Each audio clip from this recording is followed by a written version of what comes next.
On raconte qu'un vieux sage singe régnait sur ses semblables. Lorsqu'il devint âgé, il perdit un combat qui l'opposa à un singe plus jeune, ce qui sonna la fin de son règne, et il sera forcé à l'exil. Le vieux sage singe se dit, « Je ferais mieux de m'enfuir et de sauver ma fourrure pendant qu'il est encore temps, je ne peux rester ici » et il s'enfuit la mort dans Itham.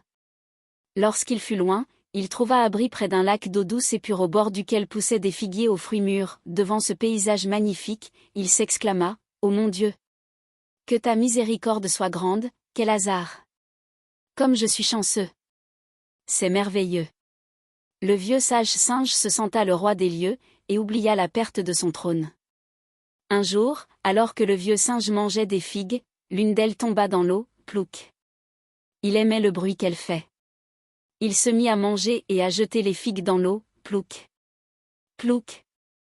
Soudain, il entendit un mouvement dans l'eau, cela doit être quelqu'un qui nage, se dit-il, et il cria, « Ohé! Je suis là, en haut sur l'arbre. »« Paix sur toi mon oncle, » répondit une tortue mâle. « Paix et miséricorde sur toi tortue, » répond le vieux sage singe. Une grande amitié naquit entre les deux animaux et ils devinrent inséparables. Ils s'amusaient ensemble toute la journée. La tortue ne rentrait chez lui qu'après le coucher du soleil, sa femme inquiète se demanda, où peut-il passer ses journées comme ça? L'inquiétude de Madame Tortue devient de la colère qui augmenta avec le temps car cette situation dura longtemps. Qu'est-il donc arrivé à mon époux? Son comportement envers moi a changé et il ne s'intéresse plus à sa maison. S'exclama Madame Tortue. Une grenouille qui avait entendu les paroles de Madame Tortue l'interpella, et l'informa de secret de son mari Monsieur Tortue. Ton époux passe son temps avec un vieux singe, ils se sont liés d'une amitié, ils mangent, boivent ensemble, c'est ce vieux singe qui vous a séparés. Ta seule chance de récupérer ton époux est de tuer ce vieux singe. Mais comment faire? Demanda Madame Tortue. Lorsque ton mari reviendra, tu feras semblant d'être malade, quand il te demandera ce qui t'arrive, tu lui répondras que tu es malade et que les médecins t'ont prescrit un cœur de singe comme remède. Répliqua la grenouille. Comment faire pour que ce plan réussisse? Dit Madame Tortue.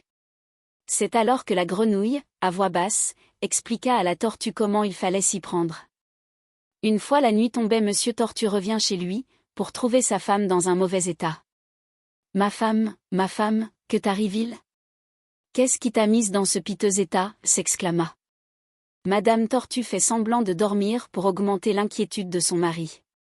Pourquoi ne réponds-tu pas? Cria Monsieur Tortue. Ton épouse est malade, affirma la grenouille, d'après les médecins, le seul remède qui puisse la guérir est un cœur de singe. C'est une situation difficile, où trouver un singe alors que nous sommes entourés d'eau, dit Monsieur Tortue. Tu n'as qu'à en chercher un, répondit la grenouille. Après tout, c'est de la vie de ta femme dont il s'agit. C'est alors que Monsieur Tortue se trouva dans une situation des plus difficiles, celle de trahir son ami le vieux singe pour sauver sa femme ou laisser sa femme périr. C'est ainsi qu'il décida de la première option, c'est-à-dire de trahir son ami le vieux singe. Il retourna voir son ami le vieux singe et le salua.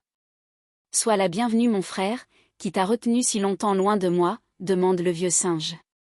Monsieur Tortue hésita avant de répondre, puis dit, « J'aimerais bien te récompenser pour avoir été si bon envers moi, pour cela je t'invite dans ma maison, j'habite sur une île aux fruits délicieux. Je te remercie de ton invitation, je voulais en connaître ton épouse et tes enfants, » répond le vieux singe. Le vieux singe monta sur le dos de la tortue qui l'emmena vers sa demeure. « Que c'est bon de monter sur ton dos. On dirait que je suis sur un bateau. » s'exclama le vieux singe. La tortue se dit intérieurement, « Puis-je vraiment trahir mon ami à cause des paroles d'une femme ignorante, et que sais-je, peut-être que ma voisine m'a trompé et m'a menti, ne dit-on pas que l'on teste l'or par le feu et la loyauté en donnant et en recevant? Quant aux femmes, rien ne peut les éprouver pour connaître leur artifice et leur ruse. »« Allons mon ami, » dit le vieux singe. « Quoi donc ?» répondit Monsieur Tortue. « Tu m'as l'air bien pensif, » dit le vieux singe. « Oui, je viens de me rappeler que ma femme est bien malade. »« Arrête donc de t'en faire, » dit le vieux singe. La tortue reprit sa route, au bout d'un moment elle s'arrêta encore. Le doute commençait à envahir le cœur du singe qui se dit « Il doit sûrement y avoir une raison aux arrêts répétés et à la lenteur de Monsieur Tortue, je crains que ses sentiments envers Moll aient changé, et qu'il me veuille du mal. » Les savants n'ont-ils pas dit que si l'on vient à douter des sentiments de ses amis on doit rester sur ses gardes et faire des réserves? Ainsi si vos soupçons sont fondés vous serez sauvés, et nul mal ne vous atteindra. Si au contraire il n'en est rien, cela ne risque pas de vous nuire. Et il s'adressa à Monsieur Tortue. Qu'est-ce qui ne va pas? Tu me parais soucieux et pensif pour la seconde fois, dit le vieux singe. Tu vas venir chez moi et tout ne sera pas comme j'aurais voulu que cela soit, car ma femme est malade, et cette situation me chagrine. Dit Monsieur Tortue. Ne te fais donc pas de soucis, cela ne sert à rien, cherche plutôt à faire de ton mieux pour guérir ta femme. Dit le vieux singe. C'est vrai, sauf que les médecins disent que le seul remède pour ma femme est le cœur d'un singe. Dit Monsieur Tortue. La peur commença à envahir le cœur du singe qui se dit « Réfléchis, réfléchis, trouve une issue à cette situation. » Eureka! J'ai trouvé, puis s'adressant à la tortue, « Pourquoi ne me l'as-tu pas dit plus tôt? J'aurais pris mon cœur avec moi. » Dit le vieux singe. Que dis-tu? Ceci est-il convenable?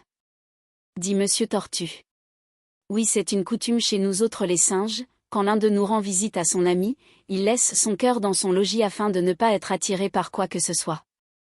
Retournons à mon arbre et je te donnerai mon cœur. Dit le vieux singe. Mon compagnon a résolu mon problème, sans que j'aie à le trahir, quel bonheur! Ma femme va guérir, pensa Monsieur Tortue. Vite, dit le singe, nous sommes presque arrivés, puis il bondit sur l'arbre, y grimpa et y resta un long moment. Ne le voyant pas venir, Monsieur Tortue l'appela. Allez mon ami, ramène ton cœur et descends, tu as tardé, cria Monsieur Tortue. Crois-tu vraiment avoir réussi à ruser avec moi et me trahir? Non. C'est plutôt moi qui t'ai trahi et qui ai réussi à échapper à la ruse de ta femme. Dit le vieux singe sage. Tu as dit vrai et j'avoue ma faute et mon ignorance, si tu n'avais pas fait preuve d'intelligence, tu aurais péri des mains de ton meilleur ami, adieu j'ai trahi notre amitié, et dira Monsieur Tortue. C'est ainsi que la tortue, après avoir laissé deviner son plan, perdit ce qu'elle faillit acquérir, à cause de sa sottise et de sa stupidité.